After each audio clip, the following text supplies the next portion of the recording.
Waalaikumsalam warahmatullahi wabarakatuh. Waalaikumsalam Bapak. Oh iya, audionya belum. Ya. Assalamualaikum warahmatullahi wabarakatuh. Hari ini kita akan belajar apa untuk PP pelayaran dan penerbangan sedikit, kemudian real estate, developer, dan konstruksi dan developer nanti mungkin akan kita sandingkan saja karena sebagian developer mengerjakan pekerjaan konstruksi juga ya. Jadi tumpang tindih sebenarnya sih yang dibahas di slide ini untuk bagian properti dan konstruksi. Oke, kita mulai ya. Hari ini secara judul sih sebenarnya kita membahas beban usaha dengan SPT masa pasal 15 dan pasal 4 ayat 2 dan SPT masa PPN. Tapi secara kenyataannya kalau kita baca slide-nya, kita membahas mengenai wajib pajak yang terutang setiap badan dengan pasal 15 dan PPA badan yang dihitung dengan pasal P2 final, kemudian juga disandingkan dengan SPT masa PPN. Ini sudah diulang-ulang ya minggu lalu ya. Oke. Fokusnya adalah perusahaan real estate, perusahaan konstruksi, dan perusahaan pelayaran. Kita mulai dari pelayaran. Seperti biasa, kita akan melakukan evaluasi berdasarkan peredaran bruto dan biaya-biaya disandingkan dengan SPT masanya dan SPT masa PPN. Kalau 15 berarti SPT masa pasal 15. Oke, dimulai dari perusahaan pelayaran dalam negeri dan luar negeri. Pasal 15 itu dia sangat sedikit sekali ya pembahasannya, tapi perusahaan yang bergerak di bidang pelayaran dan penerbangan itu sangat banyak. Kenapa? Karena negara kita adalah negara kepulauan, sehingga dikit-dikit kita perlu perahu, dikit-dikit kita perlu penyeberangan. Bahkan antar sungai pun ada penyeberangannya ya. Danau ada penyeberangannya. Kayak di Danau Toba.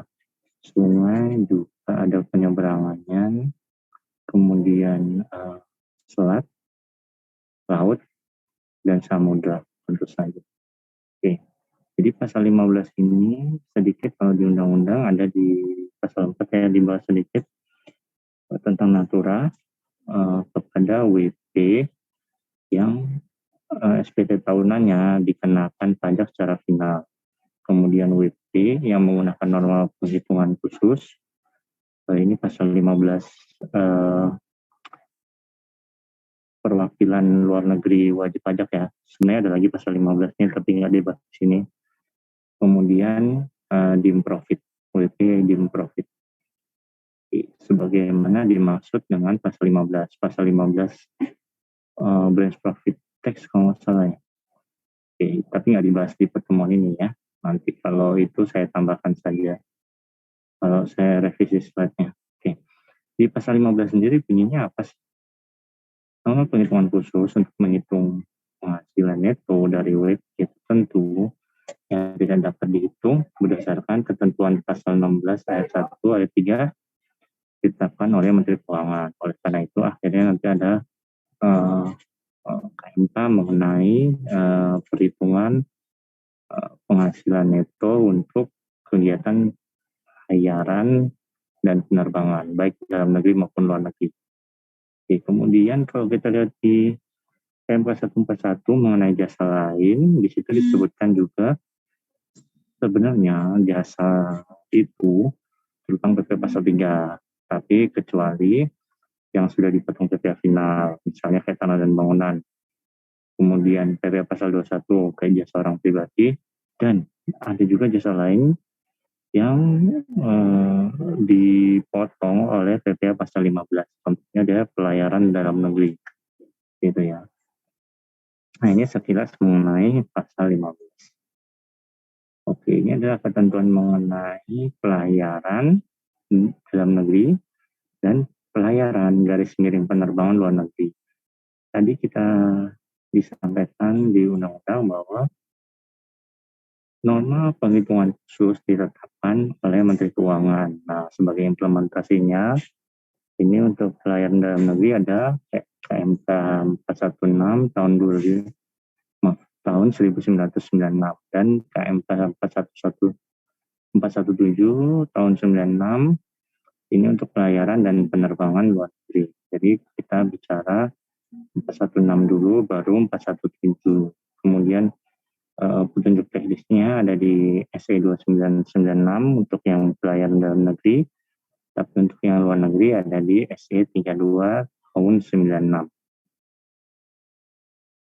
Oke, ini untuk pelayaran dalam negeri dia KLU-nya adalah 50135. Subjek pajaknya adalah orang yang bertempat tinggal di Indonesia atau badan yang didirikan dan berkedudukan di Indonesia dalam kurung SPDN yang melakukan usaha pelayaran dengan kapal yang didaftarkan baik di Indonesia maupun di luar negeri atau dengan kapal pihak lain. Misalnya kan kita sering mendengar ada kapal benderanya Panama ya, atau kapal benderanya Siprus. Walaupun itu kapal benderanya Panama atau Siprus atau Vietnam atau manapun, kalau misalnya itu dimiliki oleh SPDN, maka terhitungnya di Indonesia. Karena Indonesia menganut worldwide tax income. Singapura dan Hong Kong menganut territorial tax income.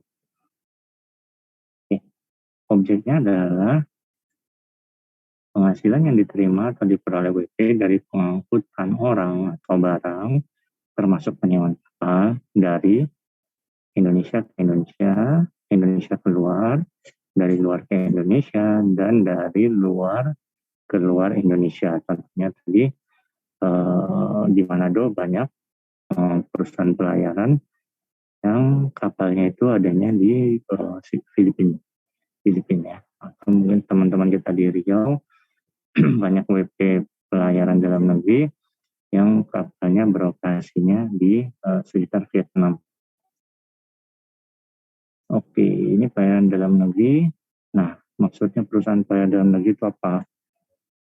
Pengertiannya adalah perusahaan pelayaran niaga nasional atau perusahaan angkutan laut nasional adalah Badan Hukum Indonesia atau Badan Usaha Indonesia yang menyelenggarakan usaha jasa angkutan laut dengan menggunakan kapal berbeda Indonesia atau kapal asing atas dasar sewa untuk jangka waktu perjalanan tertentu ataupun berdasarkan perjanjian, misalnya charter ya, dan telah memiliki surat izin perusahaan pelayaran atau SIUP dari Departemen Perhubungan. Berarti kalau zaman sekarang namanya adalah SIUPAL, surat izin perusahaan angkutan laut, angkutan ya, bukan angkatan. Oke. Saat terutangnya kapan? Saat terutangnya adalah atas penghasilan diperoleh berdasarkan perjanjian sewa atau charter dengan pemotong pajak. Berarti pemotong pajak itu badan ya, badan yang badan WP badan ya, WP badan. Setiap pasal 15-nya terutang dan wajib dipotong pada saat pembayaran atau terutangnya imbalan atau nilai penggantian. Dalam hal penghasilan diperoleh selain berdasarkan perjanjian sewa atau charter dengan pemotong pajak, setiap pasal 15 terutang pada saat diterima atau diperolehnya penghasilan. Nah, ini beda ya. Ini pada saat pembayaran, ini pada saat diterima atau diperolehnya penghasilan. Seperti itu ya. Kredit pajak luar negeri, karena tadi dikatakan bahwa kita ada worldwide tax income regime, maka WPDN sangat mungkin sekali punya kapal yang dioperasikan di dalam, tapi ada juga yang dioperasikan di luar negeri. Nah, atas kapal yang dioperasikan di luar negeri, misalnya punya yacht yang dioperasikan di Singapura gitu ya untuk tujuan sewa gitu ya, itu boleh jadi terutang pajak di Singapura. Karena Singapura menganut yang namanya territorial tax regime. Oleh karena itu, jika memang penghasilannya diperoleh dari luar negeri, bisa dikreditkan di dalam negeri maksimal 1,2% dari penghasilan yang diterima atau diperoleh dari luar negeri per masing-masing negara. Jadi kalau misalnya dipotongnya lebih besar dari itu, tetap saja yang bisa dikreditkan adalah 1,2% dari penghasilan yang diterima. Kan barangkali di luar negeri, di negara yang infrastruktur dermaganya bagus, infrastruktur pelabuhannya bagus, kemudian negara maritim, mungkin dia sangat mengandalkan pajak dari sektor pelayaran. Sementara kita, meskipun kita negara maritim, tapi infrastruktur dermaga kita kurang bagus dan lain sebagainya, dan juga dalam kutip pasar dari yacht, kapal pesiar dan lain sebagainya itu masih minim gitu ya, maka mungkin WT berprinsip bahwa saya usahanya di luar negeri aja walaupun saya SPDN gitu. Bagaimana tarifnya? Tarifnya adalah 30% dikali 4%. Jadi normanya adalah 4%. Karena pasal 15 adalah bicara tentang norma, maka normanya adalah 4% untuk WPDN dikali dengan 30% sebagai tarif tertinggi PH Badan pada saat itu, tahun 1996. Namun meskipun itu 30% itu muasalnya, asal nuzulnya itu adalah dari tarif tertinggi PPH tahun 96, sampai saat ini belum ada penyesuaian lagi dengan tarif pajak tahun 2021, yaitu 22%. Jadi masih kita menggunakan 30% dikali 4%. Saya belum melihat ada penyesuaian ini. Oke, kemudian berarti 30% kali 4% adalah 1,2%. Jadi 1,2% tadi asbab nuzulnya adalah dari 30% dikali 4%. Itu cukup simpel karena final. Oke, kemudian fasilitas PPH dan PPN-nya.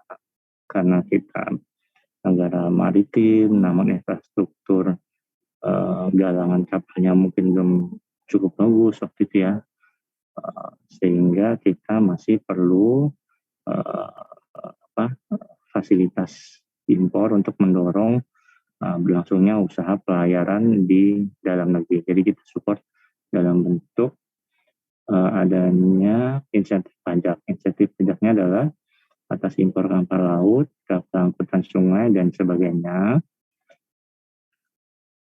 serta suku cadangnya ya, diimpor dan digunakan oleh perusahaan niaga nasional atau perusahaan penangkap ikan nasional bebas dari PPh pasal 22 impor. Lumayan ya, kalau misalnya kita impor HP, mungkin nggak seberapa ya nilainya, tapi kalau impornya adalah kapal, nah itu bayar PPh pasal 22 impornya itu cukup lumayan. Oke.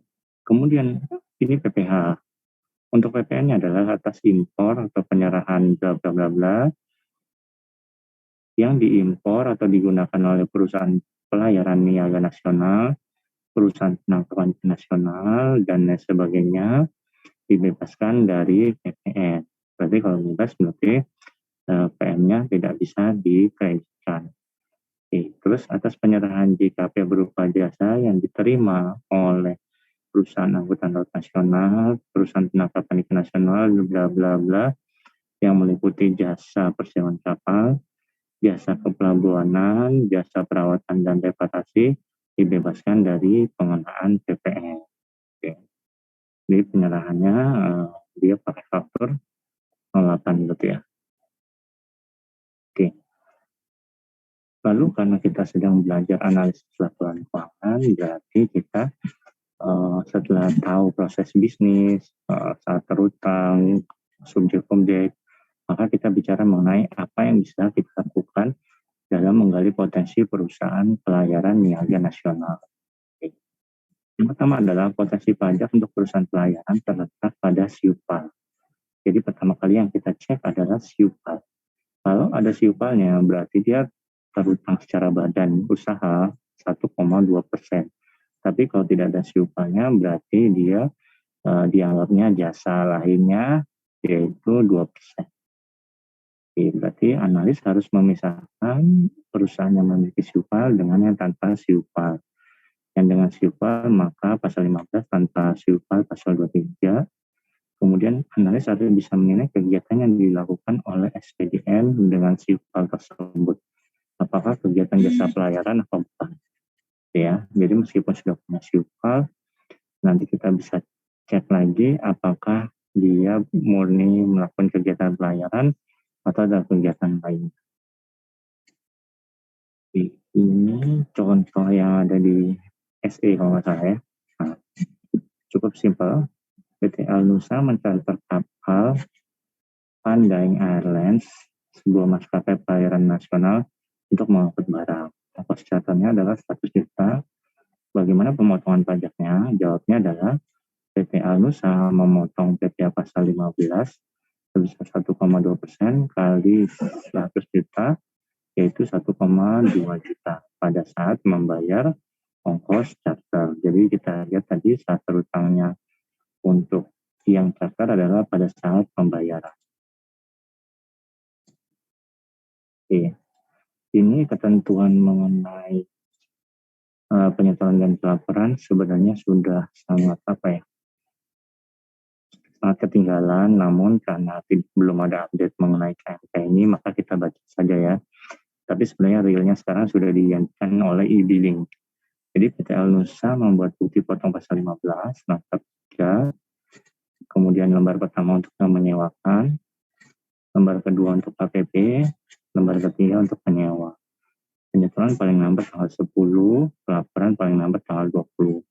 Apabila customer dari Pandaing Airlines tidak memotong pajak, misalnya OP ya, maka Pandaing Airlines wajib menyetor sendiri ya pasal 15, paling lambat tanggal 15 bulan berikutnya dan lapor tanggal 20 bulan berikutnya.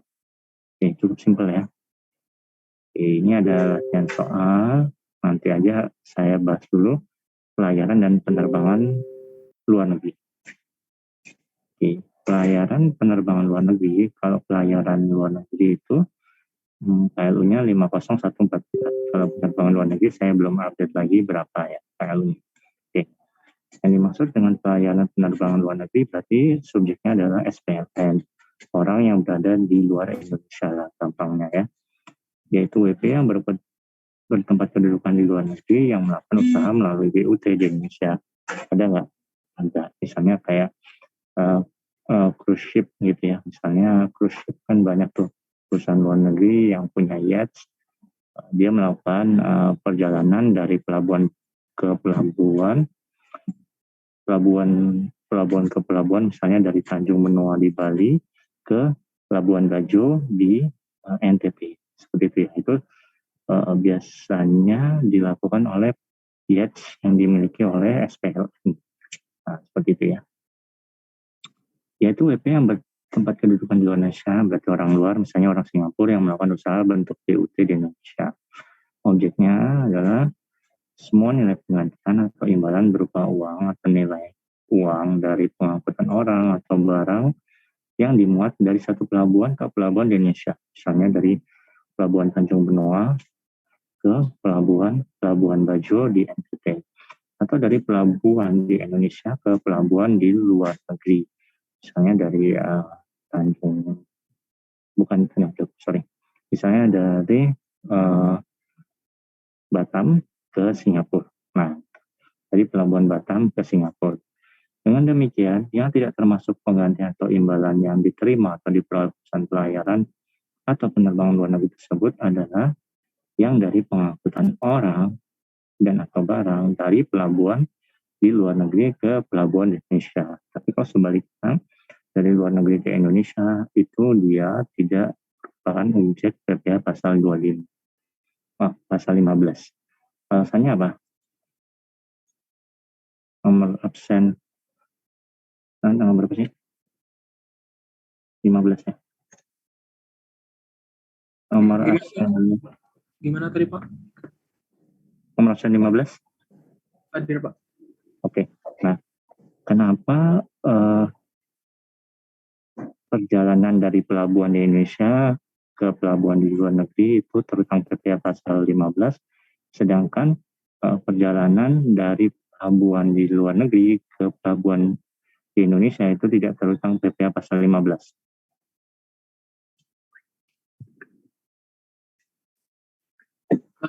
Karena dia wajib pajak luar negeri mungkin Pak? Ya betul, karena dia di luar teritori kita, jadi kita tidak berhak memajaki. Itu yang pertama. Yang kedua, karena sebenarnya di perjanjian tax treaty itu merupakan sesuatu yang resiprokal. Jadi sesuatu yang disepakati antar negara, misalnya Indonesia sama Singapura. Tapi kalau sudah bicara tax treaty, berarti kita sudah bicara mengenai kesepakatan internasional. Ya bisa dibilang satu dunia lah ya. Yang dia merujuk pada OECD atau United Nation Model atau OECD Model. Jadi di situ sudah adalah template dari perjanjian internasional, kita tinggal mencontek dan negosiasi pasal-pasal tertentu saja yang mana yang kita mau modifikasi. Tapi secara umum, kalau dia itu bukan subjek pajak kita, maksudnya bukan residen kita ya, maka itu nggak boleh dong kita pajaki.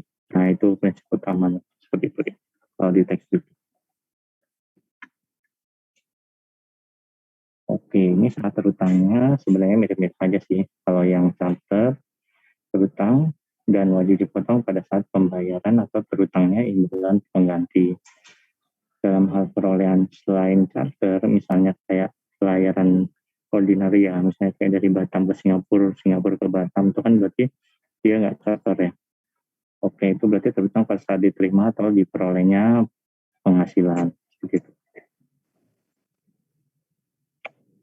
SPDN atau BUT. Nah ini kalau charter kan boleh jadi kita menyewa tapi digunakan di tempat lain. Misalnya orang Singapura nyewa kapal yang di Indonesia tapi digunakan dari Tanjung Benoa ke Labuan Bajo misalnya kan. Nah itu kan terutangnya. Terutang itu berarti belum tentu pada saat pembayaran kan, karena subjeknya itu ada di luar Indonesia. Tapi barangnya ada di Indonesia. Nah, itu ada optionnya selain pembayaran adalah terutang, syarat terutangnya imbalan atau nilai pengganti. Oke, nah di sini ada pembeda ya, karena tadi kita sudah bahas SPDN dan SPLN dalam hal ini BUT, maka di sini garisnya adalah jika WPLN, SPLN itu tidak punya BUT, maka dia tidak kena ya pasal 15. Jadi prinsipnya kalau di tax treaty itu namanya no VE, no tax. Tidak ada permanent establishment, maka dia tidak ada tax. Permanent establishment ini kan BUT ya, bahasa Indonesia. Jadi no VE, no tax gitu ya. Jadi makanya itu kita harus mengupayakan nih setiap SPLN yang meraup penghasilan di Indonesia itu dibikinkan BUT seperti itu ya. Contohnya kayak Shopee dan lain sebagainya. Kita upayakan dia punya sesuatu di Indonesia, misalnya Shopee dia punya gudang di Jalan Raya Bogor kalau nggak salah ya. Punya hub pengiriman itu di Jalan Raya Bogor. Maka itu berarti ada permanent establishment di Indonesia sehingga dia bisa jadi BUT. Oke. Kemudian kalau dia nggak BUT berarti kita perhatikan ketentuan PPh pasal 26. Berarti kita ngeliat ke tax treaty ya. Penghasilan di luar jasa pelayaran atau penerbangan luar negeri dikenakan pajak penghasilan berdasarkan ketentuan yang berlaku. Misalnya ini di luar dari jasa pelayaran itu sendiri, misalnya dia punya kapal tapi buat syuting. Nah itu tetap ngikut ketentuan yang ada di Indonesia, misalnya dipotong jasa ya, dipotong jasa PP pasal 23. Terus kalau misalnya ada vlog dan lain sebagainya itu kan bukan jasa pelayaran ya, ngevlog, tapi dia memang awak kapal itu atau awak pesawat itu sehingga dia mendapat penghasilan dari Indonesia, atau karena aktif ngevlog dia jadi ditawarin iklan dan lain sebagainya. Nah, itu berarti kita ngikut undang-undang domestik kita. Tapi intinya bukan di pasal 15-nya. Gitu. Oke, SE32 ini juknis dari KMK 417 itu ya, mencabut SE27 tahun 95. Setelah itu belum ada lagi yang baru saya lihat. Ini peraturannya sangat simpel, namun dispute di lapangannya sangat besar. Oleh karena itu kita mengandalkan insting kita sebagai analis. Oh, ini maksudnya begini, ini maksudnya begini, seperti itu. Karena pegangan-pegangan kita nggak terlalu banyak untuk pasal 15 ini. Walaupun WP pasal 15 itu sangat banyak. Ini contoh soal yang kedua. PT Alnusa mencarter pesawat Pan Asia Airlines, sebuah maskapai penerbangan internasional untuk mengangkut barang dan mempunyai BUT di Indonesia. Misalnya dia punya representative office. Di ongkos charternya adalah 1 juta. Bagaimana pemotongan pajaknya?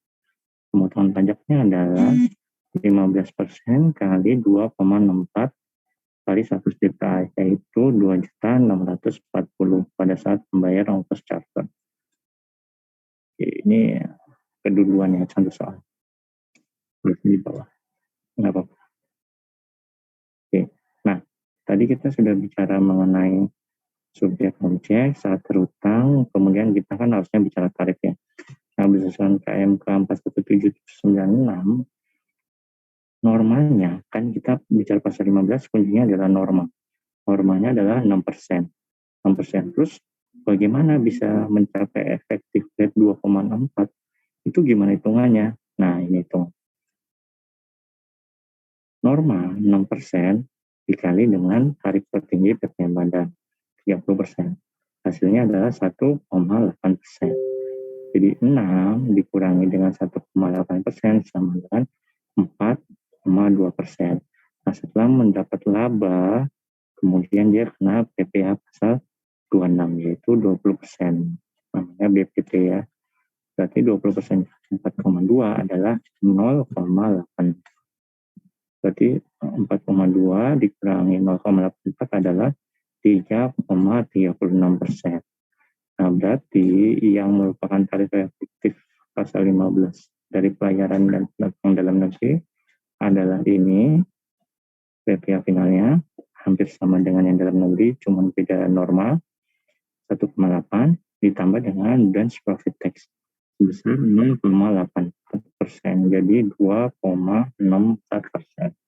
Asalnya dari sini ya, angka 2,64%. Tadi udah keduluan di contoh soal. Jadi 1,2, 2,64. Ini contoh soal. Alnusa memotong PPh pasal 15 sebesar 2,64% kali 100 juta sama dengan 2.640.000 pada saat membayar ongkos charter. Simple sebenarnya untuk pasal 15. Oke, untuk pelayaran dalam negeri dan pelayaran serta penerbangan luar negeri itu sedikit saja materinya.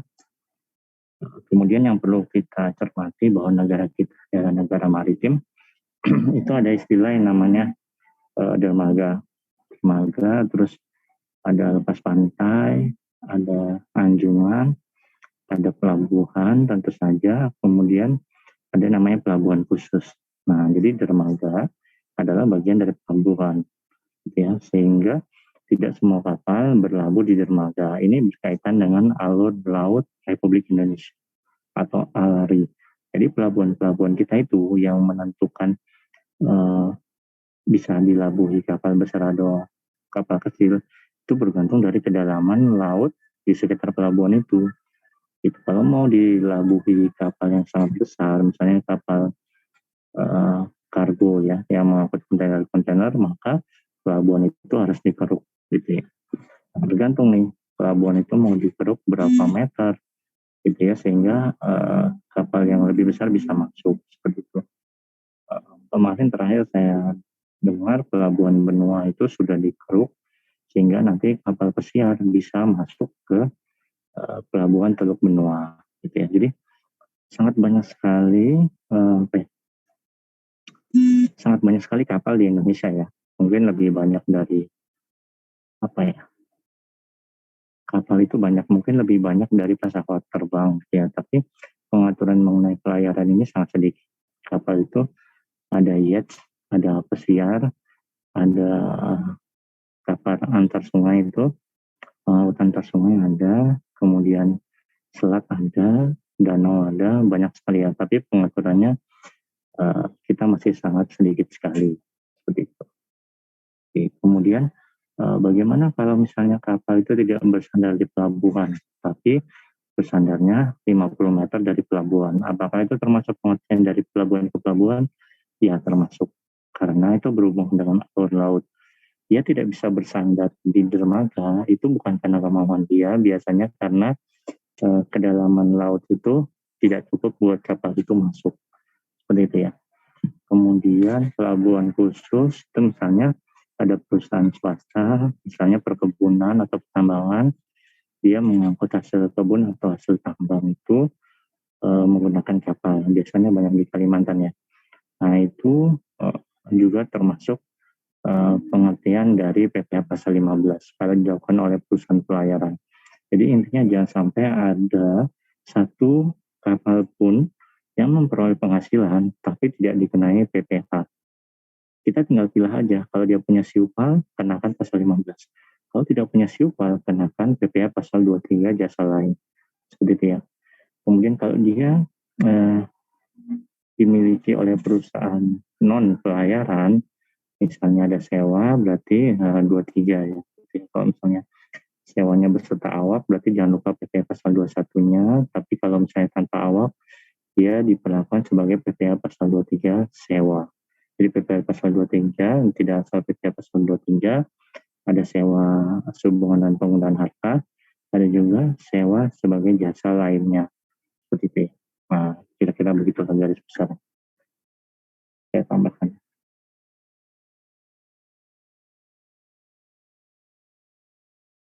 Saya tambahkan di mana? Oke. Analis harus bisa membedakan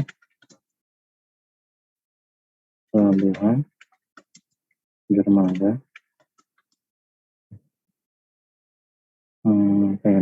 pelabuhan khusus, sehingga semua pembayaran terkait dengan angkutan yang dilakukan oleh kapal pastikan dikenai PPh, baik itu PPh pasal 15 maupun PPh pasal. Oke.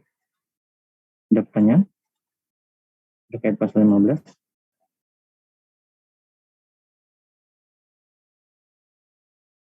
Kalau nggak ada pertanyaan, berarti kita kerjakan ini ya. Nah, ini ada 4 soal, tapi pertanyaannya ada 1, 2, 3, 4, 5, 6. Nanti akan saya panggil 6 orang untuk menjawab satu-satu pertanyaan ini. Kita akan istirahat dari jam 15:05 sampai dengan 15:30. Manfaatkan untuk mengerjakan ini dan untuk sholat asar. Karena nanti kita akan selesai 4:30 di Indonesia Tengah, mungkin 5:30 ya. Mungkin kalau mepet jam 6 nanti keburu sholat maghrib. Maka itu kita akan istirahat dulu 25 menit. Silakan mengerjakan dan sholat asar. Seperti itu ya. Oke, ini roomnya saya tutup dulu biar kita irit kuota. Terima kasih. Assalamualaikum warahmatullahi wabarakatuh.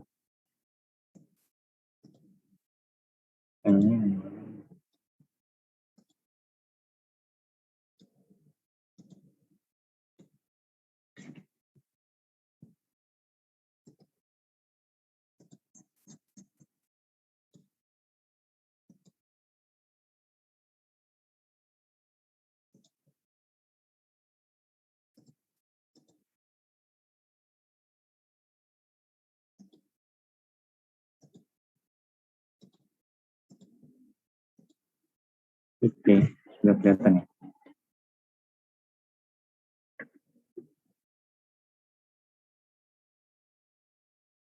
Sudah muncul belum di tempat teman-teman? Masih Saya belum, belum. Pak. Udah, Pak. Ya kok belum ya?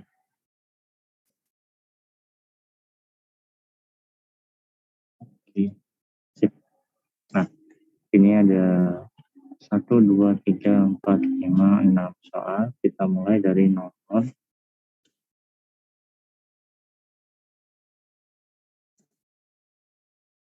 14.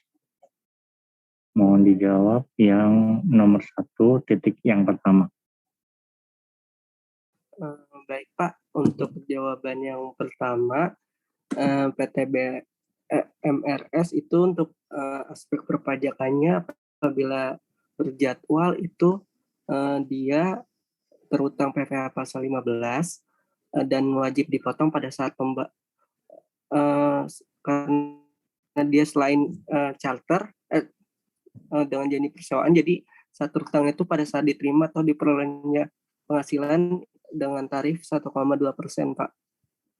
Oke, ya, betul. Nomor 13. Baik Pak, soal yang nomor 2, bagaimana aspek pajaknya jika pelayaran tersebut charter? Nah, kalau pelayaran tersebut merupakan charter, itu bisa berdasarkan sewa berdasarkan pemakaian ruang, sewa berdasarkan pemakaian waktu, dan sewa dengan awak kapal, maka perlakuan perpajakannya itu sesuai dengan pasal 15 Undang-Undang PPh. Jadi atas charter tersebut nanti dikenakan PPh pasal 15 dengan norma 4% atau tarif sebesar 1,2% dari peredaran bruto. Untuk pemotongnya PT BMRS. Oke, betul. Selanjutnya nomor 12. Untuk yang selanjutnya, itu karena dia menyewanya tanpa awak, jadi masuknya PPh 23, Pak, masuk sewa harta lainnya.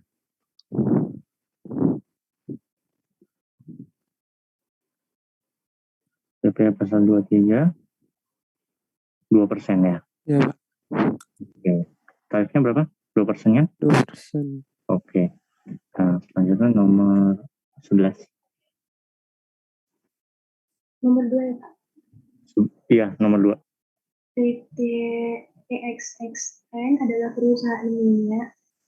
Dia menyewa kapal dengan awak kapal kepada perusahaan pelayaran dalam negeri. Apakah aspek perpajakannya? Jadinya di situ terutang PPh pasal 15 sebesar 1,2%. Yang pemotongnya itu PT EXXN. Oke, betul. Lalu, oke. Cukup. Cukup. Oke, nomor 10.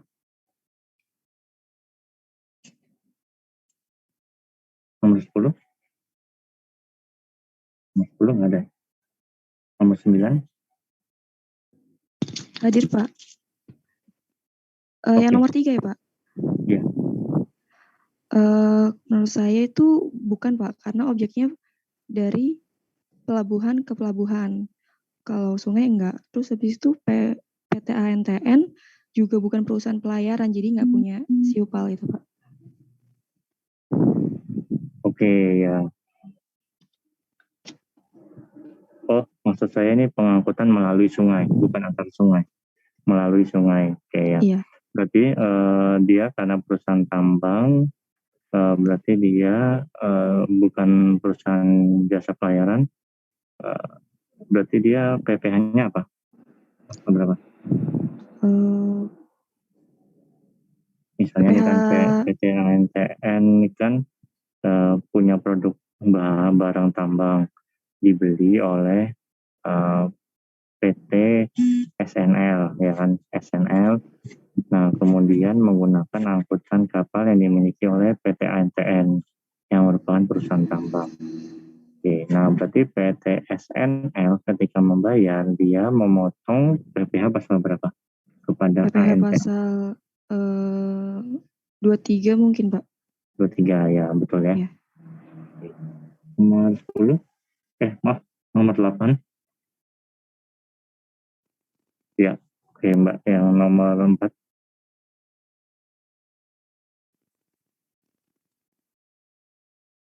Coba dibaca dulu soalnya.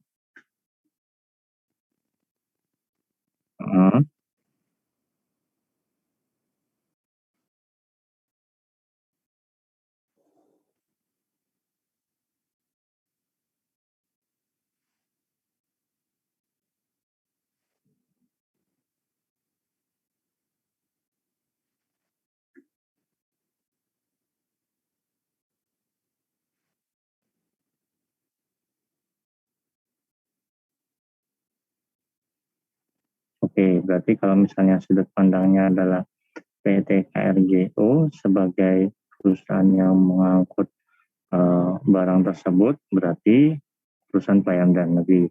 Tapi bagaimana kalau misalnya PT KRGO ini mengurusi pengiriman barang impor dari PT lain, mulai dari pelabuhan di sana, dari clearance di pelabuhan di Hong Kong, kemudian dia memiliki vesselnya sampai Tanjung Priok, kemudian dia mengurusi pengangkutan sampai dengan gudang PT ABG. Berarti perusahaan apa tuh namanya? Kalau misalnya kayak gitu.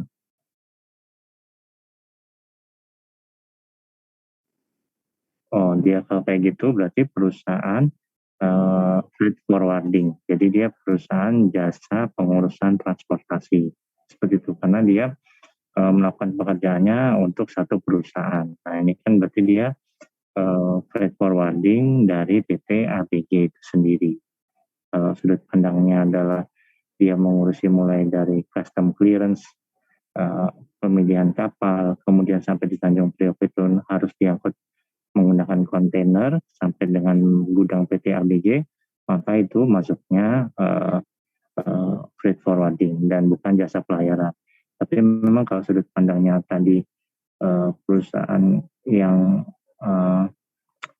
perusahaan dalam negeri yang menyewa kapal asing kemudian melakukan pengangkutan ke dalam negeri secara charter, nah itu masih masuk pelayaran. Jadi tergantung dari skupnya ya, dan tergantung dari siupal.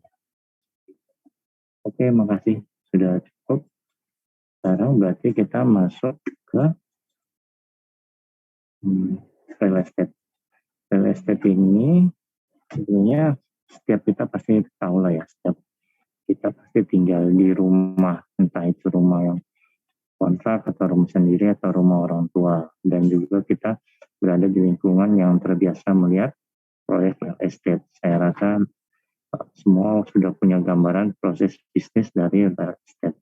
Berbeda dengan pasal 15 tadi, tidak semua kita pernah melihat laut, tidak semua kita pernah melihat kapal dan lain sebagainya. Jadi bayangannya agak terbatas. Tapi hal real estate, saya rasa bayangannya sudah cukup jelas ya. Sehingga kita sudah bisa membayangkan analisisnya potensi pajak apa yang ada di setiap tahapan-tahapan yang ada di bisnis real estate.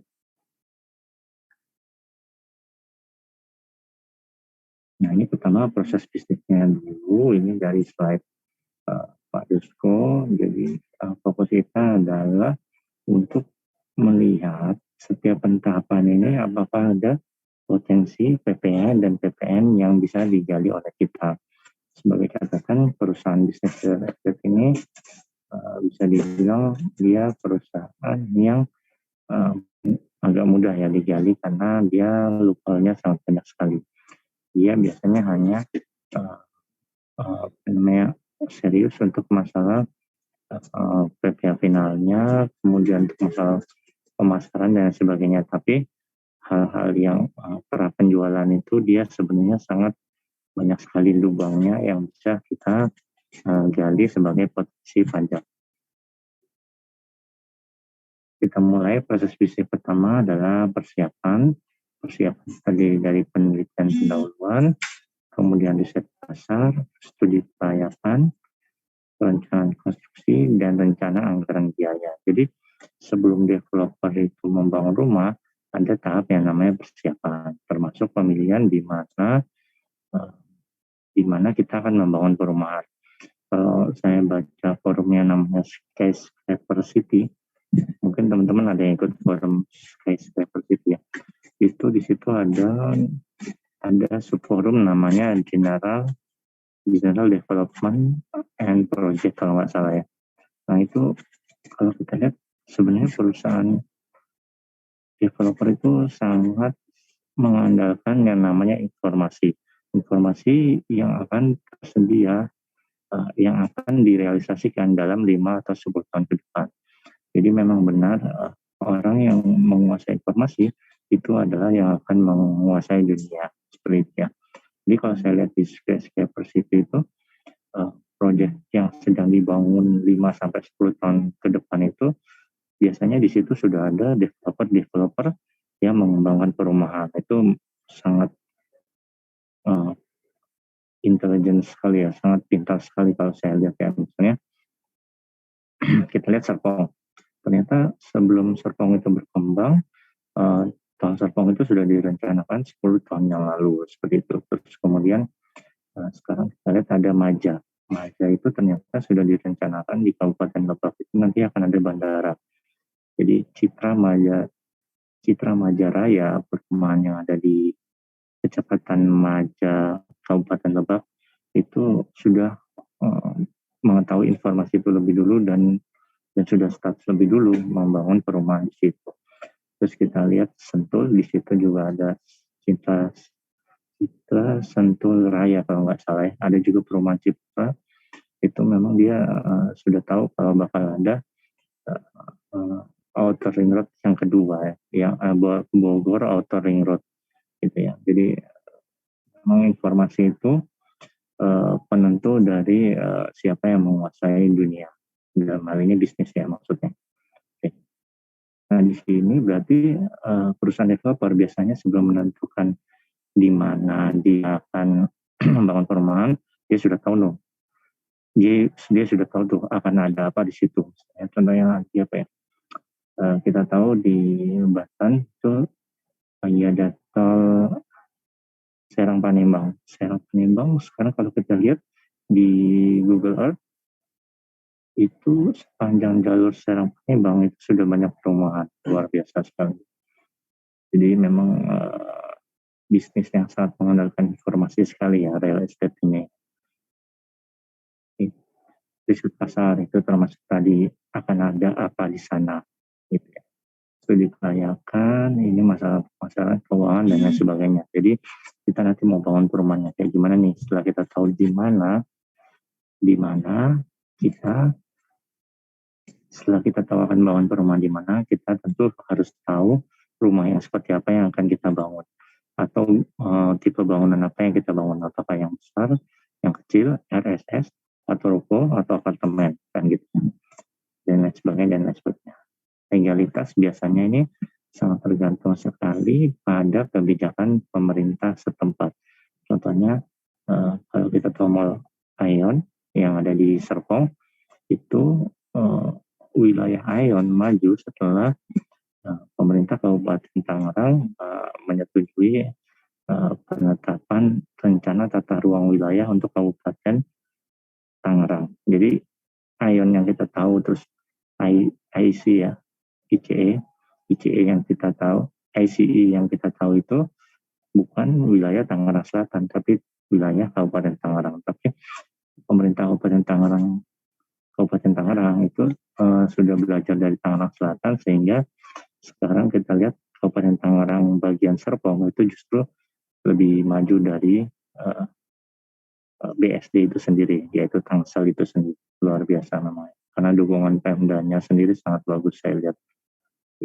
Kemudian perencanaan konstruksi, jadi harus memperhatikan di sekitarnya ada apa, jadi kan sampai nabrak. Kalau kita tahu di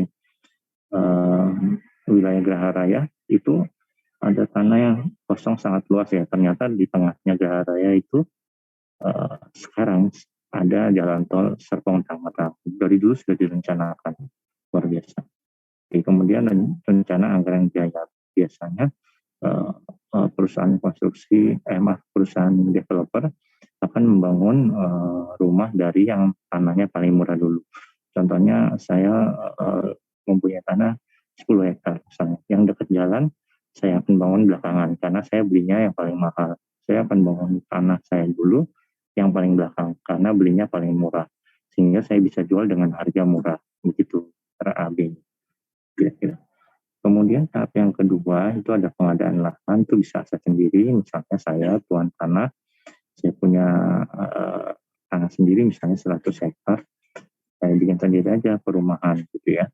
Kemudian ada kerjasama dengan pemilik lahan, misalnya saya pemilik lahan, tuan tanah, tapi saya nggak punya uang, maka saya kerjasama dengan Ciputra misalnya.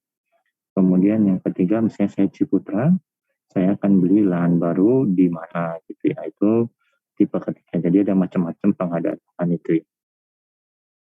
Kemudian set plan, di sini kita akan memanggil perusahaan jasa konsultan arsitektur gitu ya, dan teknik sipil gitu ya, jasa rencana konstruksi. Oke, kita akan mengundang mereka untuk membangun set plan awal. Kemudian kita akan bergerak ke perizinan, kita akan memanggil notaris dan kantor jasa hukum lainnya untuk mengurus perizinan. Oke, yang kelima, apa ini? Set plan ini biasanya memanggil perusahaan jasa perencana konstruksi. Kemudian negosiasi dengan bank, ini saat menentukan cali setelah kita sudah jelas aspek legalnya, kemudian ada permodalannya sudah ada, kemudian setnya sudah ada, kemudian kita harus kerjasama dengan bank ya, karena kita mungkin saja punya uang sangat banyak untuk membangun semua sendiri, tapi tentu lebih efisien. Misalnya kita menggunakan sebagian dengan utang, seperti yang kita pelajari di tengah semester pertama yang kemarin ya. Jadi leverage, kalau misalnya kita membangun dengan equity bisa sih, tapi untungnya akan kecil lama ya, kayak ROE-nya sangat lama. Kemudian kalau kita gunakan sebagian dari utang, ROE-nya akan lebih cepat meskipun ada risiko membayar utang seperti itu. Oke, kemudian jangan lupa kontraktor kita negosiasi, terutama soal pembayarannya ya, karena perusahaan developer ini dia punya risiko yang besar, sangat besar sekali. Kita lihat berapa banyak proyek apartemen yang nggak selesai karena hal yang sepele, misalnya kenaikan suku bunga kredit, kemudian ada pandemi kayak sekarang, menjadi proyek-proyek konstruksi dalam hal ini development rumah dan apartemen itu nggak selesai gitu ya. Jadi kita harus bisa negosiasi dengan kontraktor, kita akan melakukan pembayarannya kapan, jangan sampai setiap termin dibayar, nanti pas lagi kendaraan buruk, keadaan buruk, kita bisa bangkrut, akhirnya nggak beres, proyek nggak jadi, kontraktor juga nggak selesai. Oke, kemudian ada asuransi, ini untuk meminimalisasi risiko, terutama untuk pembangunan apartemen. Nah, setelah negosiasi, kita melakukan komitmen resmi dengan tiga stakeholder ini, bank, kontraktor, dan asuransi. Kemudian setelah itu baru mulai konstruksi awal. Di sini kita sudah mulai bersinggungan dengan jasa konstruksi gitu ya. Sebenarnya dari awal udah bersinggungan sih ya, karena jasa konstruksi itu termasuk jasa perencana konstruksi. Nah, konstruksi awal ini ada pematangan lahan, pembangunan sarana prasarana dasar, kemudian pembangunan uji contoh. Jadi dulu contohnya saya punya teman yang bergerak di bidang real estate ini juga, tapi dia orang pribadi ya. Orang pribadi mulai dari kecil-kecilan ya. Saya pernah melihat salah satu proyeknya di Radar Auri di Depok ya. Pertama memang dia harus melakukan pembabatan dulu, babat dari pohon dan sebagainya, kemudian diratakan tanahnya. Setelah diratakan ternyata nggak langsung dibangun tuh. Saya juga baru tahu gitu.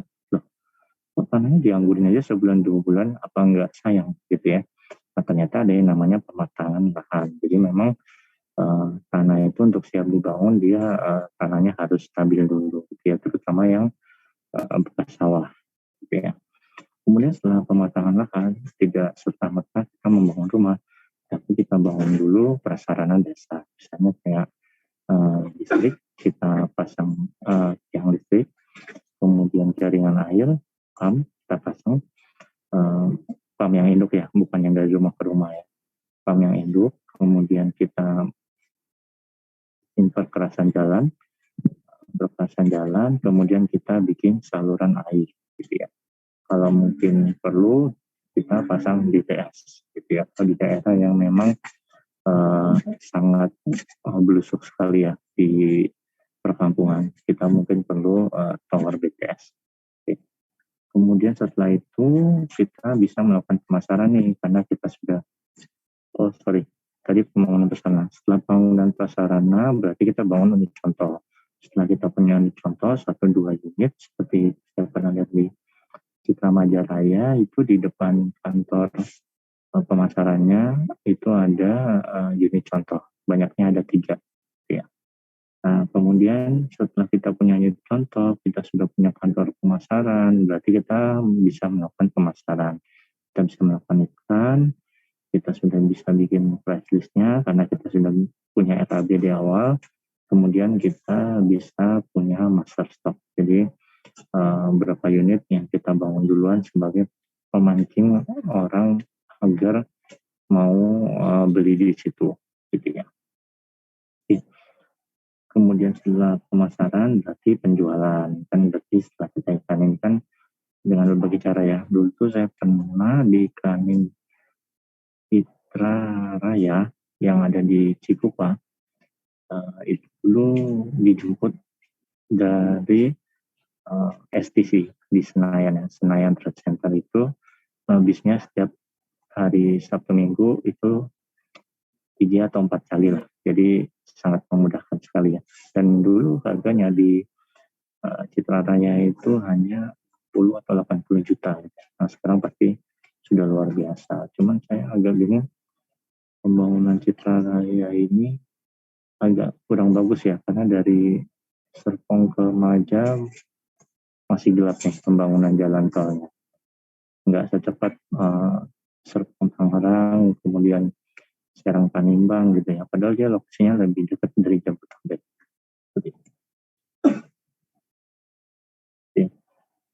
Oke, setelah penjualan ada penyelesaian proyek real estate. Saat ini sudah bicara mengenai cicilan dan pelunasan. Nah ini kurang lebih gambaran proses bisnis real estate. Nah, nanti akan kita jabarkan potensi-potensi pajak apa aja yang ada di setiap tahapan ini.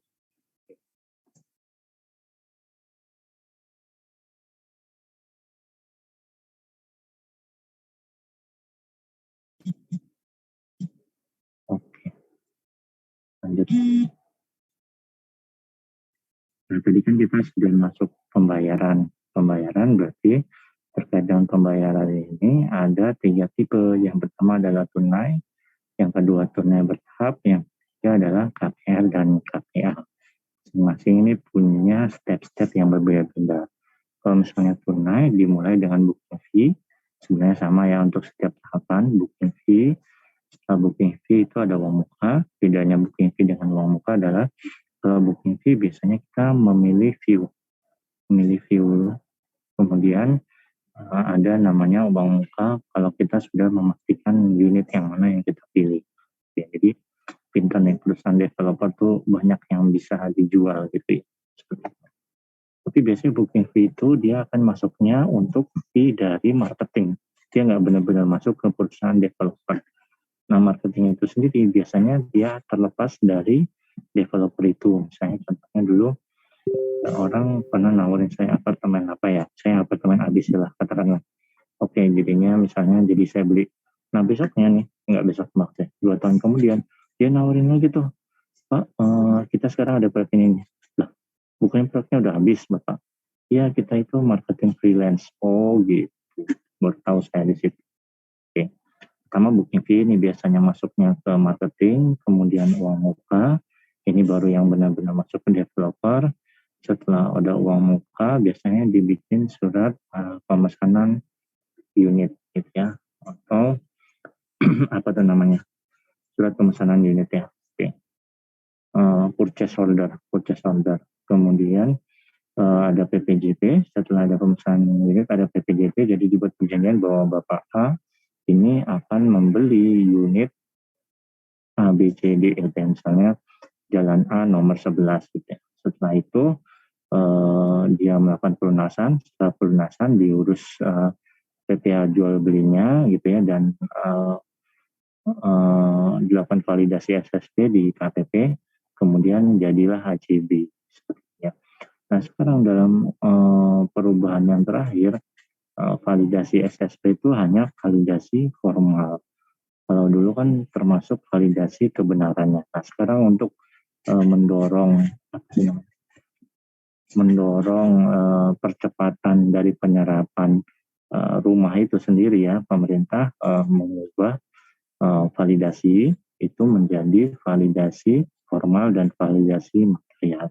Nanti akan kita pelajari ya, validasi formal itu apa, validasi material itu apa. Oke. Itu untuk yang tunai sangat simpel sekali ya, bayar booking fee, kemudian bayar uang muka, terus milih rumah yang mana yang mau dibeli, yang nomor berapa gitu ya, lokasinya di mana, kemudian dibuat purchase order-nya, terus bikin PPJB-nya, kemudian dilunasi, validasi, dan AJB. Nah untuk tunai ini dia sangat cepat sekali karena biasanya uang mukanya biasanya mencapai 50%. Jadi memang harus cepat, namanya juga tunai ya. Kemudian ada dua nih, kalau kita nggak punya uang sejumlah itu, tapi developer tuh tahu masyarakat Indonesia itu sebenarnya nggak miskin-miskin amat ya. Contohnya misalnya rumah harganya berapa ya, agak mojok ya, misalnya di Maja atau di Lebak atau di Serang, itu misalnya harganya 150 juta. Nah, untuk punya uang 150 juta, pasti kan nggak punya ya, banyak yang nggak punya. Tapi developer pintar nih, kalau setahun penghasilan Indonesia kita yang middle class itu nyampe nggak 150? Nyampe. Tapi perlu tahap. Nah, itu makanya ada yang namanya cash bertahap. Nah, cash bertahap ini sama tadi ada booking fee, biasanya buat marketing.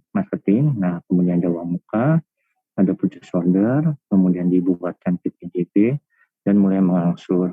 Bedanya cash dengan bertahap adalah angsurannya lebih banyak. Misalnya kalau misalnya cash itu 50%, kemudian 50% lagi langsung dibayar, dilunasi, maka cash bertahap adalah 10 atau 12 kali. Misalnya pertama bayar uang muka, harga rumah misalnya 1,2 miliar nih. Dia bayar uang muka 120 juta. Sisanya dibayar per bulan 120 juta sampai lunas. Nah itu cash bertahap. Biasanya cash bertahap tidak lebih dari 12 bulan. Tapi nggak tahu ya, sekarang masa pandemi apa-apa diperpanjang. Dulu juga mobil, nggak pernah tuh ada yang kredit kendaraan bermotor tuh lebih dari 3 tahun nggak ada. Kemudian BCA mulai masuk kredit kendaraan bermotor 5 tahun. Bayangin, mobil aja belum 5 tahun aja kadang orang-orang sudah bosan dan jual ya. Kreditnya belum lunas, tapi udah dijual. Nah, kalau ini biasanya nggak lebih dari 12 bulan, nggak lebih dari 12 kali angsurannya. Oke. Dan ini dia resikonya lebih tinggi ya, karena biasanya cash bertahap ini tidak melibatkan bank, sehingga tidak ada penilaian dari bank, sehingga kemungkinan kredit macetnya lebih tinggi daripada yang di-assess oleh bank. Jadi itu, jadi masing-masing punya risikonya sendiri. Oke, kemudian KPR atau KPH ini mulai dari booking fee sama uang muka, purchase order, kemudian melengkapi berkas KPR gitu ya. Nah ini biasanya disiapkan oleh marketing. Ini sudah diurus oleh marketing, kita nggak usah pusing ya. Kita cuma tinggal diminta KTP, KK, dan lain sebagainya. Kemudian PPJB. Nah ini kita siapkan PPJB-nya, kemudian dia masuk ke bank. Analisis permohonan kredit ini adanya di bank ya.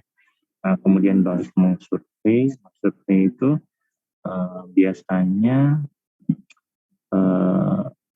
mensurvei kalau misalnya itu proyek yang dikerjasamakan dengan bank, misalnya perumahan nih, kerjasama oleh bank. Nah, survei itu lebih ke penghasilan kita. Tapi kalau kita beli rumah biasa nih, saya pengen beli rumah di kampung itu harganya 300 juta misalnya ya. Yang itu rumahnya, nah kita ajukan sendiri tuh ke bank gitu ya. Nah itu baru termasuk survei bangunan dan appraisal. Tapi kalau misalnya proyek yang yang sudah dikerjasamakan dengan bank, misalnya Citra Majaraya bekerjasama dengan Bank Mandiri dan Bank BRI misalnya, maka nilai appraisal itu biasanya sudah dikerjakan duluan. Ya. Nah, paling kita tinggal survei penghasilan kita doang, kemudian kita diwawancara, apa benar Bapak Ibu mau beli rumah ini, penghasilan Bapak Ibu benar nggak segini, kemudian di konfirmasi lagi KTP kakaknya, foto dan sebagainya sudah sesuai belum, sudah sesuai, maka kalau masuk di penilaian dia, maka dia disetujui KPR-nya. Kalau misalnya nggak masuk, ya berarti nggak disetujui KPR-nya.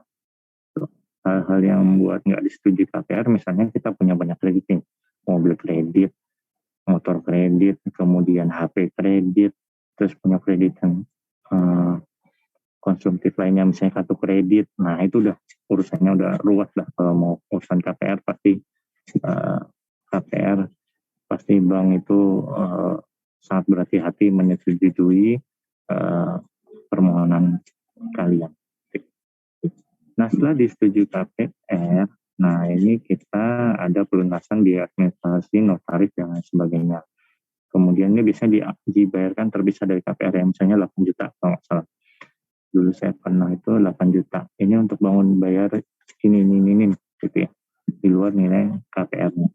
Kemudian kalau sudah dibayar semua, bisa akad kredit, kemudian ini AJB-nya dibuatkan, biasanya disimpan di bank sampai lunas, kemudian penyerahan kunci dan pembayaran cicilan. Tapi sangat jarang sekali sekarang ada penyerahan kunci dulu, baru bayar cicilan. Tapi yang ada adalah kenyataannya setelah kita akad kredit dengan bank, maka kita langsung membayar cicilan. Nah, kemudian penyerahan kunci itu kapan? Penyerahan kunci itu adalah ketika yang ada di pasal yang diperjanjikan di PPJB. Misalnya di PPJB disebutkan si A membeli rumah ini. Rumahnya masih belum ada dalam bentuk tanah, maka akan dibangun paling lambat 24 bulan setelah PPJB ini ditandatangan. Kalau misalnya terlambat nanti si developer ini akan membayar penalti ke konsumen gitu. Tapi jarang sih biasanya yang terlambat ya, jarang banget. Soalnya developer abal-abal. Nah, nanti penyerahan kunci ini biasanya sembari nyicil ya. Kalau KPR kan nyicilnya lama ya, 5-10 tahun ya. Oke, itu kira-kira tipikal pembayaran dari bisnis real estate. Oke. Nah, ini pentahapannya tadi mulai dari perencanaan ya, kemudian pemasaran dan pembangunan, kemudian permohonan hak, ini pembuatan sertifikat induknya, pemecahan sertifikat induk, kemudian ini penjualan, terima, dan pengelolaan lingkungan. Ya, ini tahapan-tahapan. Ya, ini tadi cara pelunasan atau pembayaran tadi sudah dibahas ya, hard cash, soft cash, dan KPR. Tunai bertahap, dan KPR atau KPA untuk apartemen. Oke, ini tadi sudah dibahas.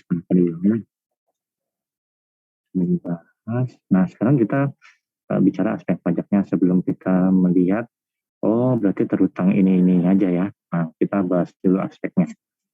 Aspeknya pertama adalah atas penghasilan yang diterima atau diperoleh dari pengalihan hak atas tanah bangunan atau PPJB, terutang PPH yang bersifat final. Ya. Terus lanjut. Tarifnya berapa sih? Tarifnya adalah 0%, 1%, rumah sederhana atau rusun, dan 2,5% untuk selain pengalihan hak atas tanah dan bangunan yang dimaksud huruf A dan B. Ya, jadi tarifnya yang dimaksud di sini 0%, 1%, dan 2,5%. Nilai pengalihannya ada banyak, tapi pada umumnya orang akan melihat pada NJOP-nya. Meskipun normatifnya dia harusnya sesuai dengan yang dibayarkan, tapi sangat jarang ya. Normatifnya yang poin D, nilai yang sesungguhnya diterima atau diperoleh. Kalau nilai yang seharusnya diterima atau diperoleh itu misalnya dipengaruhi hubungan istimewa, contohnya case di WP saya itu dia beli tanah dan bangunan harganya 106 miliar. Seharusnya adalah 169 miliar. Banyak ya bedanya ya. Alasannya karena dia memiliki hubungan istimewa, maka harganya harga diskon. Kurang matang explaining. Oke, terus ini ada pengecualiannya yang mempunyai penghasilan di bawah PTKP gitu ya. Kemudian hibah, kemudian badan melakukan pengalihan harta berupa tanah dan bangunan dengan cara hibah kepada badan-badan sosial, kemudian waris, pemekaran usaha, bangun guna serah, dan lain sebagainya. Oke. Nah, ini dia problematikanya di sini ya. Tadi disebutkan nilai pengalihan hak adalah nilai yang tertinggi antara nilai berdasarkan akta pengalihan hak atau AGB atau PPJP ya, dengan nilai jual objek pajak tanah dan bangunan. Nah, ini normatifnya. Masalah adalah hal ini menyebabkan banyak notaris atau PPAT melakukan pengalihan hak atas tanah bangunan masih menggunakan NJOP atau 30% di atas NJOP, bukan nilai yang seharusnya diterima sebagaimana disyaratkan oleh pasal 2 ayat 2 PP 34 tahun 2016. Nah ini ya. Oke. Nah, oleh karena itu DJP tentu tidak tinggal diam ya, ada yang namanya validasi SSP. Dulu validasi SSP itu sangat powerful sekali ya, karena validasi SSP itu tidak akan keluar kalau pembayarannya nggak cocok. Nah, itu powerful banget ya. Nah, sekarang diubah menjadi penelitian material dan penelitian formal. Jadi, meskipun Anda jual beli tanah dan bangunan nih, nilainya asal-asalan, tetap validasinya bakal keluar. Tetap, gitu ya.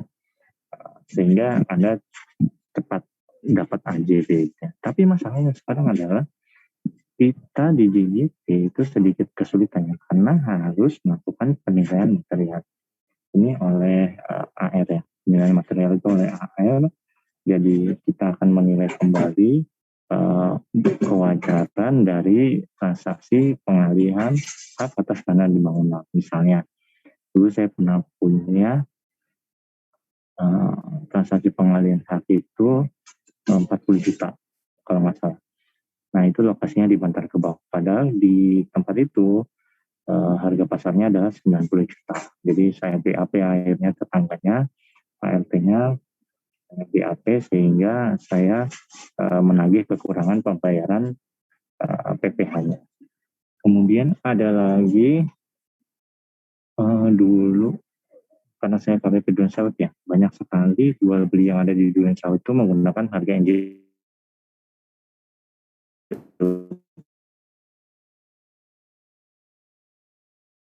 Beli rumah itu oleh beberapa tol. Pertama tol Jor, kedua tol Becakayu. Kemudian nggak jauh dari Duren Sawit ada tol dalam kota. Tuh banyak banget tuh tolnya tuh. Jadi di situ harga rumahnya sangat tinggi ya. Nah, tugas saya sebagai AR adalah memastikan kebenaran nilai pengalihan hak atas tanah di bangunan ini. Itu tentang PPh-nya. Nah, sekarang PPn-nya gimana? PPn-nya adalah kita lihat di sini problemnya ada di saat terutang PPn. Kita sudah tahu ya waktu kita kuliah di PPN, saat terutang PPN itu ada 1, 2, 3, 4, 5, 6, 7. Nah, berkaitan dengan ini adalah kita ambil poin yang pertama, penyerahan barang kena pajak. Kenapa? Karena kita bicara mengenai properti atau real estate atau development. Kemudian kita lihat di pasal 11 ayat 2 Undang-Undang PPN, dalam hal pembayaran diterima sebelum penyerahan BKP atau sebelum penyerahan BKP atau dalam pembayaran dilakukan sebelum dimulainya pemanfaatan BKPTB bla bla bla bla, saat terutangnya pajak adalah saat pembayaran. Jadi isunya adalah kalau urusan PPN ini terlambat atau tidak dia bayar PPN-nya. Ini lebih menyasar ke WP developer. Kalau tadi ini menyasar ke WP jual beli antar orang pribadi. Oke.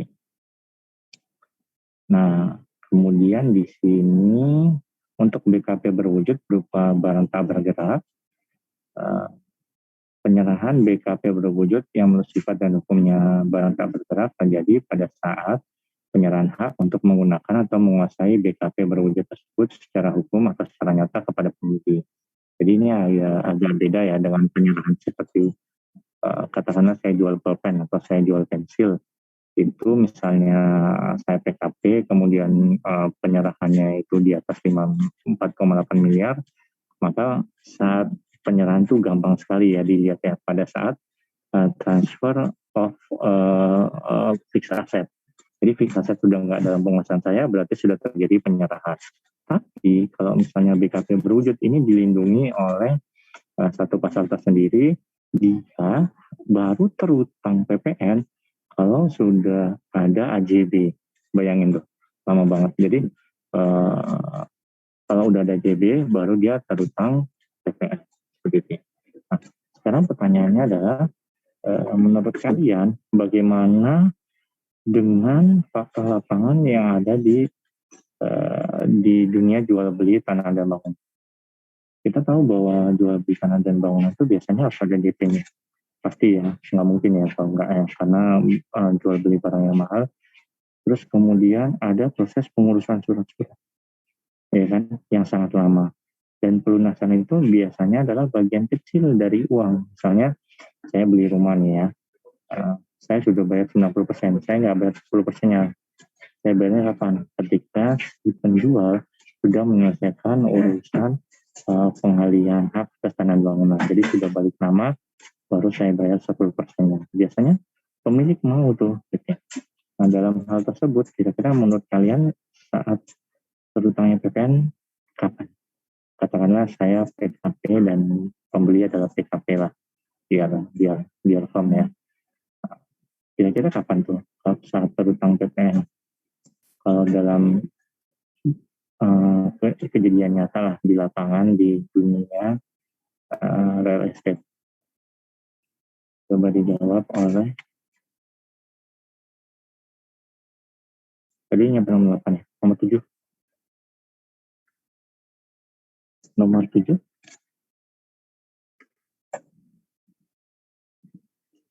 Nomor 6. Saya, Pak. Oke. Nah, ini ada kasus misalnya saya sebagai PKP membeli tanah dan bangunan milik PKP lainnya. Ya, karena nilainya cukup besar, berarti saya kasih DP dulu. Setelah saya kasih DP, berarti ada PPJB. Nah, kita tahu saat terutangnya pas AJB ya, itu dulu yang dipegang. Saat terutang, normatifnya pas AJB. Nah, sekarang kasusnya gini, saya beli tanah bangunan punya PKP lainnya. Saya kasih DP dong. Saya kasih DP misalnya 10%, kemudian tolong dong bikinin PPJB di depan notaris. Oke. PPJB dibikin, kita sepakat harganya sekian di depan notaris. Kemudian setelah PPJB, saya tentu harus membayar pajak-pajak yang terutang agar saya bisa bikin AJB, kan gitu ya. Jadi saya harus bayar PPh 2,5% itu, kemudian bayaran bla bla bla bla, misalnya PBB-nya segala macam, baru bisa AJB-nya jadi. Nah, sampai dengan AJB-nya jadi, itu kan perlu waktu yang lama. Nah, saya sudah melakukan pembayaran tuh. Setelah saya sudah bayar, saya 6 bulan, saya cicil 10 juta. Tapi di PPJB itu nggak ada tuh ketentuan saya mencicil 10 kali atau 20 kali, nggak kayak perjanjian KPR ya. Nah, di sini nggak ada tuh ketentuan saya harus mencicil berapa kali. Tapi saya mencicil tuh, biar gampang. Yang ditulis di PPJB hanya saya membayar maksimal 90%, 10%-nya akan saya bayar ketika semua urusan terkait dengan pajak-pajak itu udah selesai, gitu ya. Dan terkait dengan masalah tanah lah, pokoknya itu nggak ada sangkutan lagi di BPN, gitu ya. Tidak ada sengketa, gitu ya. Nah, itu kira-kira saat berutangnya kapan? Kalau saya sudah membayar, tapi saya belum melunasi dan belum keluar AJB. Saat berutangnya kapan menurut Mbak? Kalau yang jasa konstruksi itu kan terutangnya PPN saat penyerahan, Pak. Mungkin juga sama. Oke, berarti saya belum terutang PPN dong. Karena di sini untuk BKP berwujud berupa barang tidak bergerak, yaitu tanah dan bangunan, itu belum ada AJP-nya. Berarti saya sudah terutang PPN apa belum? Belum berarti, Pak. Belum ya. Kenapa itu? Karena mungkin sama kayak yang jasa konstruksi itu, kalau terutangnya itu saat penyerahan atau sama kayak dibuatnya AJB itu. Oh, oke. Ya. Memang secara PP 1 tahun 2012 itu betul bahwa saat penyerahan adalah pada saat AJB jadi gitu ya, tanggal AJB lah katakanlah. Tapi kita punya kita punya senjata bahwa kalau misalnya WP itu melakukan pembayaran, maka dianggap sudah terjadi saat berutang PPN. Kita lihat tadi di pasal 11 ayat 2, kalau misalnya pembayaran diterima sebelum penyerahan, maka terutangnya adalah pada saat pembayaran. Jadi kita tetap bisa mengenakan PPN pada saat WP-nya sudah membayar. Seperti itu ya. Apalagi kalau kita tahu bahwa WP-nya sudah hengkang dari tempat yang dia punya gitu ya. Misalnya saya nih membeli dan bangunan PTB yang bertuan PKP. Begitu saya DP, WP-nya sudah hengkang. Nah, berarti saya sudah menguasai tanah dan bangunan itu secara nyata. Walaupun secara hukum belum ya. Secara nyata saya sudah menguasai, berarti saya sudah bisa menagih. Berarti kantor pajak sudah bisa menagih PPN-nya. Kira-kira gitu. Ya. Jadi nggak harus menunggu AJB, karena kenyataannya di lapangan WP itu mengulur-ngulur AJB. Seperti itu ya. Pak, berarti semisal itu mencicil, PPN-nya juga diproporsikan? Iya, kalau mencicil. Sama seperti ini. Sorry, nggak ada di sini. Gimana ya?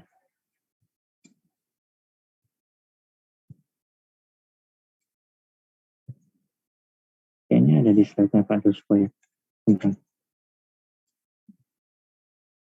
Nah, ini. Uang muka itu ada faktur gitu ya. Kemudian pembayaran dana dari bank ke developer ada faktur. Jadi nggak harus pas pelunasan gitu ya. Nah, angsuran juga ada faktur. Cicilan tuh ada faktur juga gitu ya. Nah, oke. Baik, Pak. Terima kasih. Nah, tapi biasanya kalau kita jual beli antar PKP ya, terutama bukan perumahan, bukan individu ke developer ya, itu biasanya cicilan itu tersembunyi dan tidak disebutkan di PPJB, sehingga kita sangat kesulitan sekali untuk menagihnya gitu ya. Tapi kita bisa minta bukti pembayaran ke WP gitu. Oke, nah ini ada tambahan dari Pak Dusko, pajak atas hunian mewah. Ini berarti PPN BM. Atas hunian mewah misalnya adalah PTA sebagai developer atau pemilik awal apartemen menjual unit apartemen X kepada PTB sebagai investor, maka dia akan kena PPA pasal 22 atas hunian mewah. Dasar hukumnya adalah PMK 90 tahun 2015. Di situ adalah tentang pajak penghasilan atas pajak penghasilan pasal 22 selain kendaraan bermotor, kalau nggak salah gitu ya, tentang PPA pasal 22 selain kendaraan bermotor. Ya. Nah, di sini salah satunya adalah tentang penjualan apartemen, kondominium, dan sejenisnya dengan harga jual atau pengalian lebih dari 5 miliar atau luas bangunan lebih dari 150 meter persegi, itu kena PPA pasal 22 sebesar 5% dari harga jual. Nah, kemudian pemotongnya siapa? Pemotongnya adalah WP badan yang melakukan penjualan barang yang tergolong mewah. Kemudian ada update dari PMK 90 tahun 2015, yaitu PMK 92 tahun 2019. Masih sama, subjeknya adalah objeknya adalah apartemen, kondominium, dan sebagainya. Tapi nilainya sudah berubah, tidak 5 miliar, tapi 30 miliar. Luas bangunan masih sama, tapi penggunaan tarifnya juga sudah berbeda, yaitu 1% dari harga. Nah, berarti kalau misalnya tidak ada pemotong, misalnya tidak ada sampai 30 miliar, maka dia tidak kena PPh pasal 20. Dia tidak dipotong PPh pasal 20. Nah, itu PPh-nya. Kalau PPh-nya kurang lebih sama ya. PPh-nya itu sama, misalnya PTA sebagai developer atau pemilik awal apartemen menjual unit apartemen X kepada PTB sebagai investor, nah itu dia akan kena PPNBM. Oke. Nilainya kalau berdasarkan PMK 35 tahun 2017 adalah 10 miliar, tarifnya 20%, kemudian ada update menjadi PMK 86 tahun 2019, nilainya adalah 30 miliar ke atas, PPNBM-nya adalah 20% sama. Jadi update-nya adalah ada di harga jualnya. Seperti itu. Nah, ini lewat aja. Nah, tadi kita sudah bicara mengenai dasar hukum, kita sudah bicara mengenai proses bisnis, kemudian dasar hukum. Sekarang kita bicara potensi pajaknya. Udah habis ya kuliahnya. Bentar ya, kita bicara analisis potensi pajaknya dulu.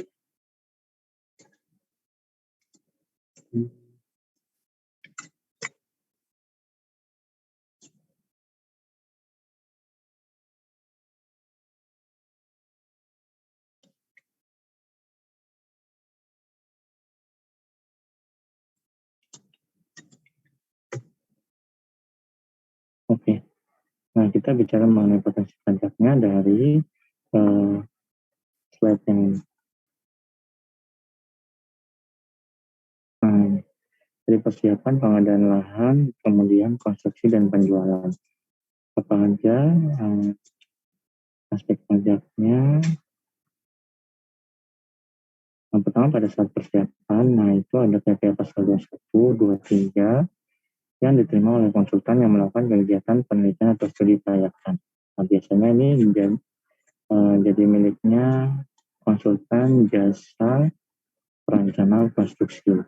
Kemudian PPh pasal 26 jika konsultan jasa perencana konstruksinya adalah dari luar negeri. Kemudian ada potensi PPh pasal 42 untuk penghasilan pengusaha jasa konstruksi dengan tarif sesuai dengan kualifikasi usaha WP. Tadi yang pernah berapa? 6 ya? 5? Sama 5? Ya, Pak. Tadi bahasa tarif untuk jasa konstruksi itu kan dibedakan berdasarkan kualifikasi usaha pengusaha jasa konstruksi. Nah, kualifikasi usaha pengusaha jasa konstruksi itu ada 3, apa aja? Perencanaan, Terus? pengawasan, Terus? satu lagi lupa, Pak.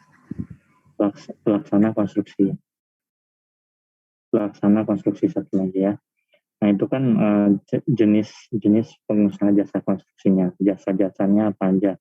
Jasa perencanaan, pengawasan, dan pelaksana konstruksi.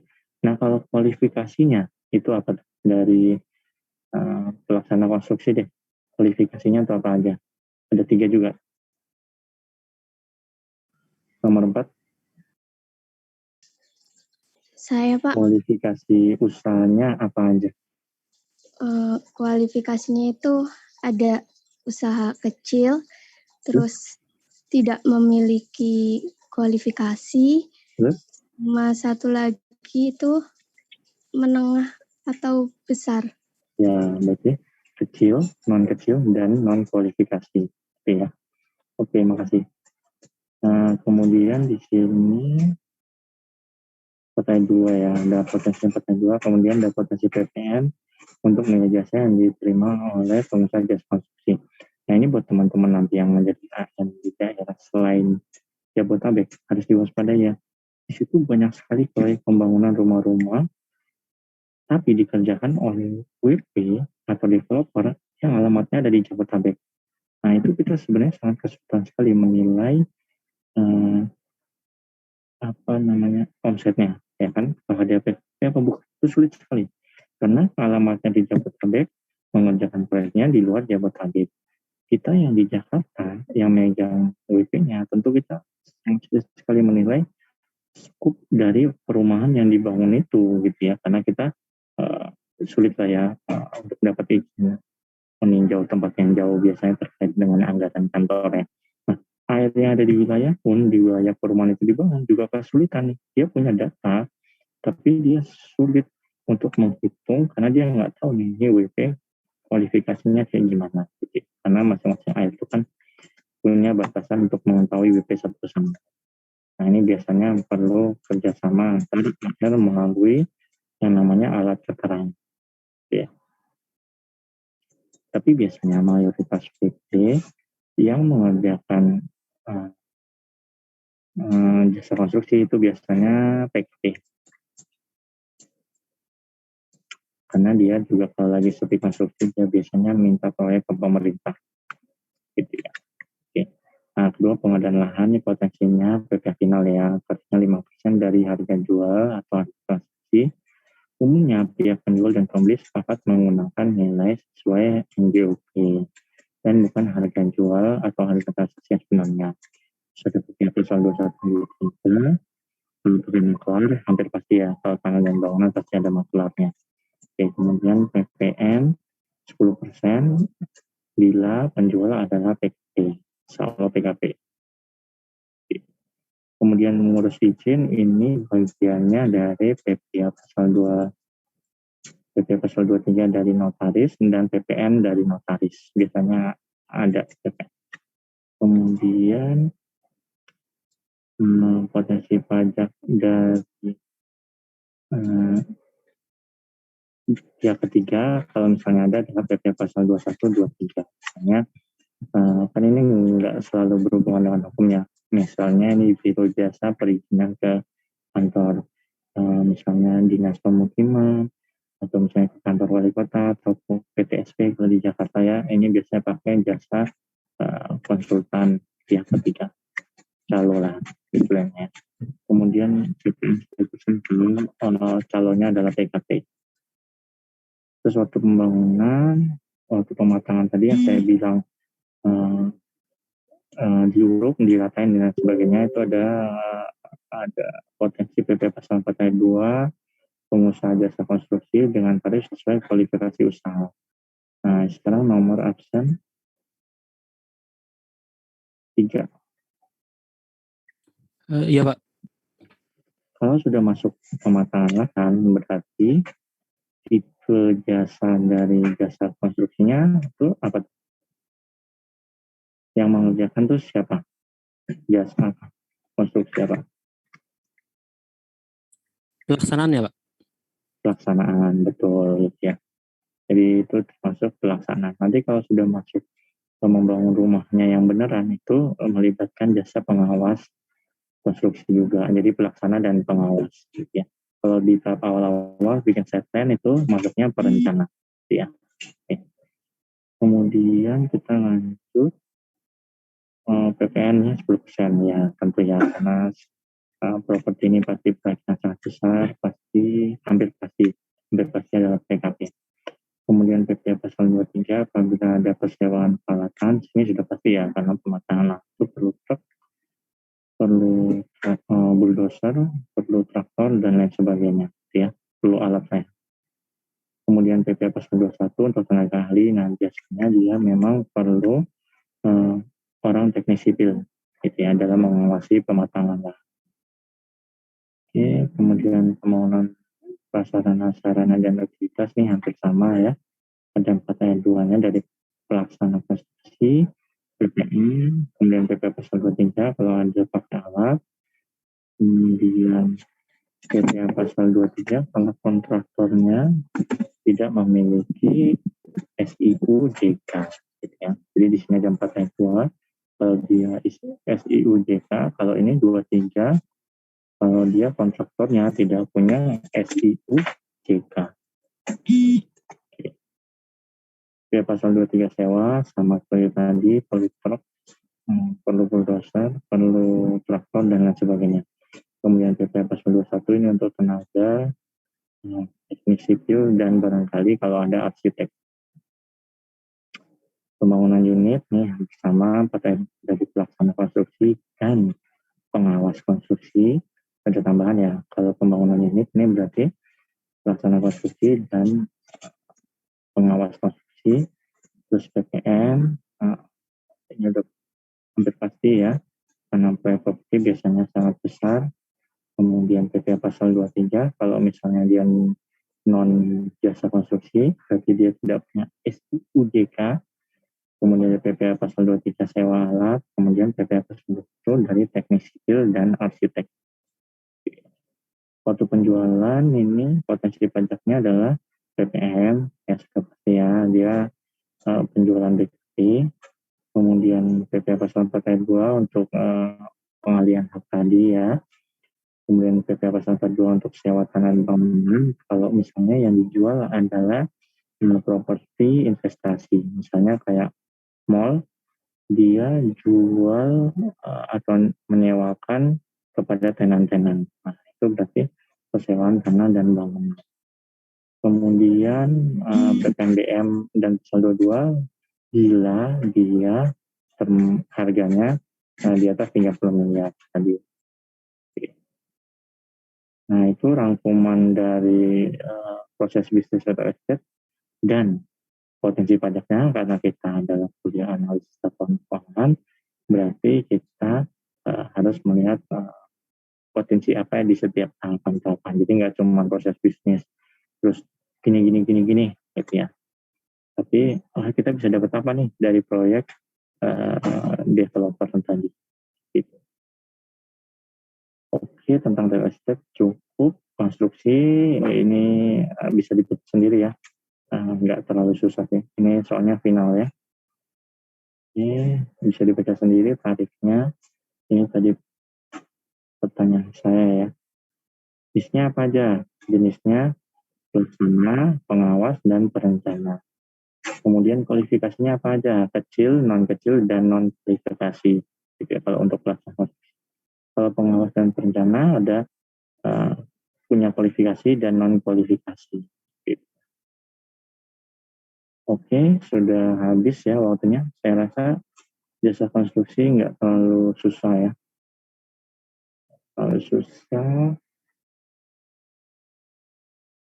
Oke, ini tidak akan saya bahas karena slide-nya begini.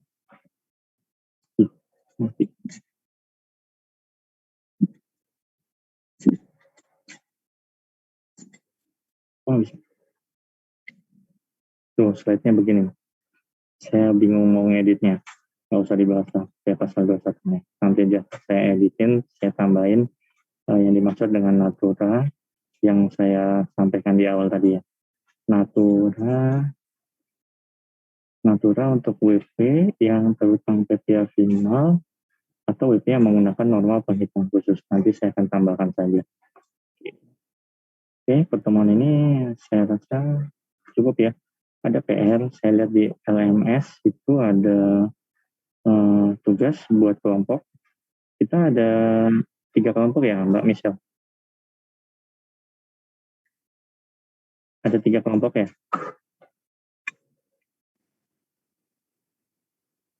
Nah, kelompok itu dipakai lagi untuk mengerjakan tugas ini. Saya lihat tugasnya adalah di LMS itu ada soal UAS untuk 5 tahun. Nanti mungkin saya akan pilihkan kelompok mana mengerjakan UAS tahun yang mana gitu ya. Nanti akan kita bahas bareng-bareng. Jadi PR-nya adalah mengerjakan UAS gitu ya. Memang disuruh Pak Josko 5 kelompok sih, tapi nggak usah susah-susah, 3 kelompok aja. Saya yakin juga soal UAS dari tahun ke tahun materinya itu aja ya, nggak bakal banyak berubah. Jadi kalau ada variasi mungkin cuman beda nama PT-nya doang. Jadi cukup 3 kelompok mengerjakan masing-masing 1 tahun UAS. Nanti kita bahas bareng. Oke. Cukup ya untuk pertemuan kali ini. Jadi, nanti saya kasih PR-nya. Oke, saya tutup pertemuan kali ini. Assalamualaikum warahmatullahi wabarakatuh.